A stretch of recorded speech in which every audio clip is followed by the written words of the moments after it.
హిందూ ధార్మిక నమ్మకాల్లో సైన్స్ ఉందా అని మీరు అంటున్నారు కదా. Hmm. నేను పెద్ద రీసెర్చ్ చేసిన వాడిని ఏమీ కాదు. కాకపోతే ఏంటంటే కొన్ని అంశాల ఆధారంగా మనకు ఆ సైన్స్ ఉందా లేదా అని మనం అర్థం చేసుకోవచ్చు.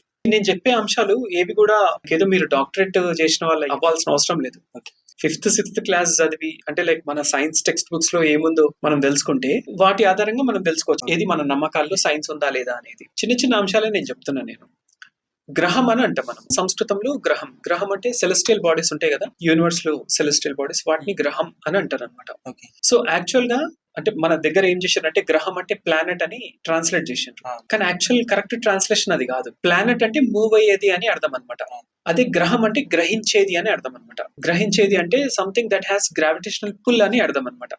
సో మనందరికి తెలుసు సెలెస్టియల్ బాడీస్ అన్నిటికీ కూడా గ్రావిటేషనల్ పుల్ ఉంటుంది. నవగ్రహాల్లో సూర్యుడు ఎందుకు వచ్చాడు అని అంటారు. అవును. యాక్చువల్ గా సూర్యుడు కూడా ఒక గ్రహమే, చంద్రుడు ఒక గ్రహమే, భూమి ఒక గ్రహమే. గ్రహం అని ఎందుకంటారు అంటే గ్రావిటేషనల్ పుల్ ఉంటది కాబట్టి అవి గ్రహాలు అనమాట.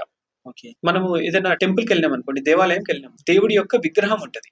విగ్రహం అంటే ఏంటిది? విగ్రహం అంటే మన యొక్క విజ్ఞాలను అంటే గ్రహించేది, మన లోపల ఉండేటువంటి నెగటివిటీస్ ని గ్రహిస్తది అనమాట అక్కడ ఉండేటువంటి విగ్రహం.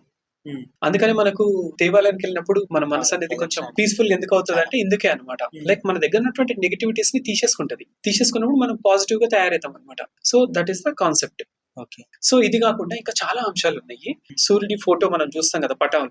సో అందులో ఏముంటదంటే సూర్యుడి రథానికి 7 గుర్రాలు ఉంటాయని అంటారు కదా. దాన్ని ఈ రకంగా మనం చూడొచ్చు. అదేంటంటే లైక్ ఆ 7 గుర్రాలు అనేవి 7 వర్ణాలుగా మనం చూడొచ్చు అనమాట. మనం విబ్జిఆర్ అంటాం కదా, మనం రెయిన్బోలో 7 కలర్స్ వస్తాయి అని అంటారు కదా. ఈచ్ సింగిల్ రేలో మనకు ఈ 7 కలర్స్ అనేవి ఉంటాయి అనమాట, ప్రైమరీ కలర్స్. ఈ 7 కలర్స్ మనం చూడొచ్చు అనమాట. ఈ 7 అశ్వాలు అనేవి ఆ 7 వర్ణాలుగా అర్థం చేసుకోవచ్చు.